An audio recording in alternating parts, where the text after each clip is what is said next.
lalabas.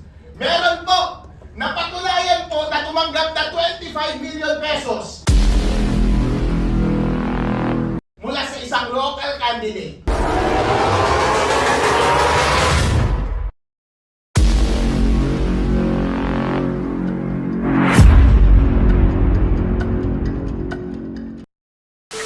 Alright, thank you everyone! Kapihan! Dito sa Kamuning, thank you so much for inviting me. Thank you so much for inviting me, Mr. Greco Bilgueta. Napakagwapo mo talaga in person. Yeah, buddy! At si Big Boy, Butch, nakikita, sir! The Greek God. Ang gwapo-gwapo nila, sir. Maraming salamat po sa pag-invite kay Attorney Harold Espicio dito sa forum na ito upang pag-usapan ang mga pagkakamaling nangyari ngayong eleksyon na ito para hindi na maulit sa 2028. Latest po, umamin na po si Chairman George Garcia na nag-uusap nga pala talaga sila ng congressman na tumatakbo noon sa Bohol at sinabi niya kailangan mo ng 300 million pesos para manalo. Pero sabi ni Chairman George Garcia, na-misunderstood daw siya. Eh, sir, hindi nga. Kasi kapag papakinggan mo, kailangan mo ng 300 million pesos para manalo. Parang extortion eh. Parang nagsasuggest, nabayaran mo na lang ng 300 million pesos para manalo ka ngayong eleksyon. Bayain na lang natin ngayong eleksyon. Pero misunderstood daw si Chairman. Ang ibig sabihin daw niya, yun daw ang magagastos mo sa eleksyon na ito para manalo. Pero sir, ang allowed na gastos lang ng isang congressman ay 3 pesos kada botante. At 300,000 lang ang botante doon sa distrito niya. Ibig sabihin, ang gastos, 900,000 lang dapat. Bakit mo sinabing 300 million? Sir, hindi nga. Sir, pagkatapos ng pag-file namin sa Supreme Court, marami pong lumalapit na report kay Attorney Harold Espicio na pareho po ang experience. At sir, merong na-record na mataas na opisyal doon sa COMELEC. Huwag mo na natin babitin ngayon. Dahil yung record na yan ay lalabas. Meron po, napatunayan po na tumanggap na 25 million pesos mula sa isang local candidate. Ang problema, tumanggap din mula sa kabilang kandidato. Ang problema ngayon, sinisigil na, sir! Nasaan na yung ibinayad namin sa inyo? Sabi, i-refund na lang daw. Pero daw ang problema, nabayaran na daw yung mga ibang commissioner. Abangan po ninyo, lalabas po yung recorded na video na iyan. Ang problema po, sabi, bawi na lang ako sa protest. Nag-protest ka naman eh.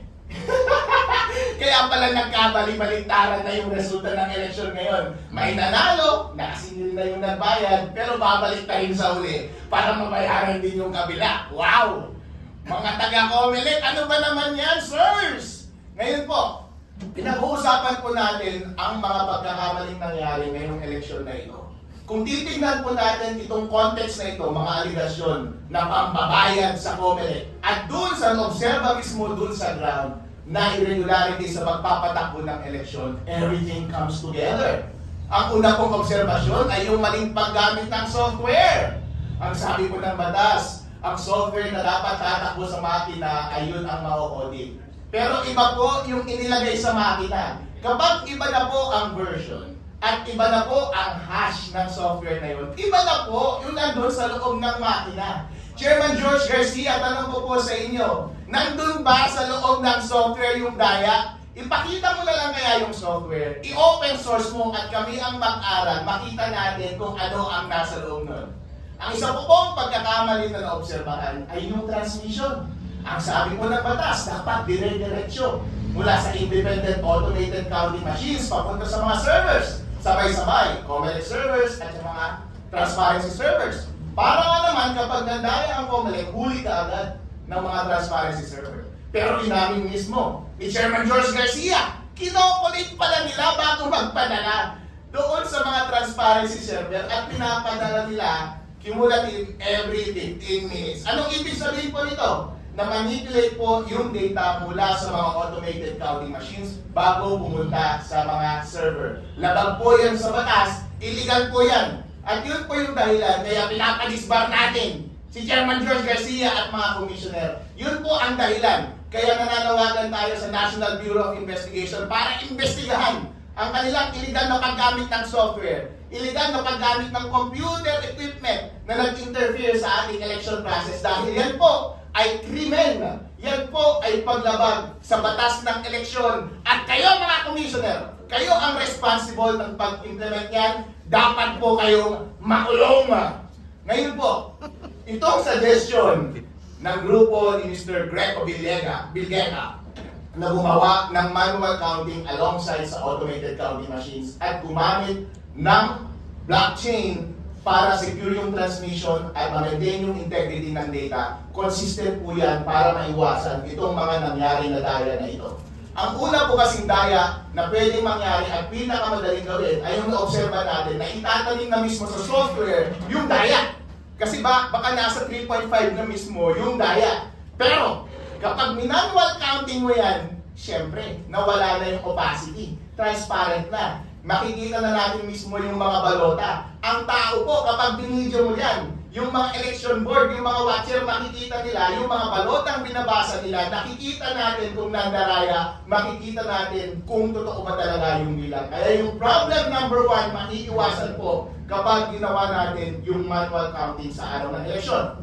Ang pangalawang problema po ay yung problema sa transmission at pag-maintain ng database. Masusolve po yan ng blockchain. Kasi po ang solusyon ni Mr. Beldica ay diretsyo mula sa automated counting machine, diretsyo agad sa blockchain. Ang blockchain po kasi, wala pong isang entity na nag-control yan.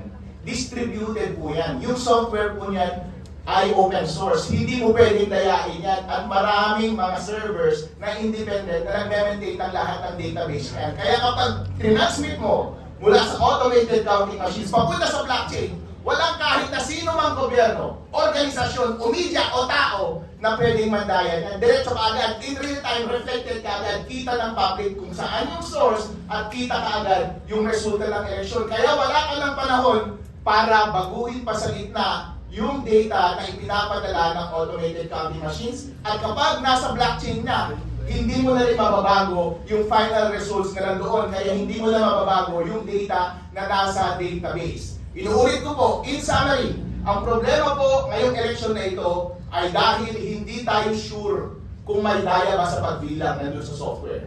Hindi tayo sure kung may daya ba sa pag-transmit dahil inistorbo nila yung data mula sa source automated counting machine papunta sa mga servers. So pwede nilang i-manipulate sa gitna.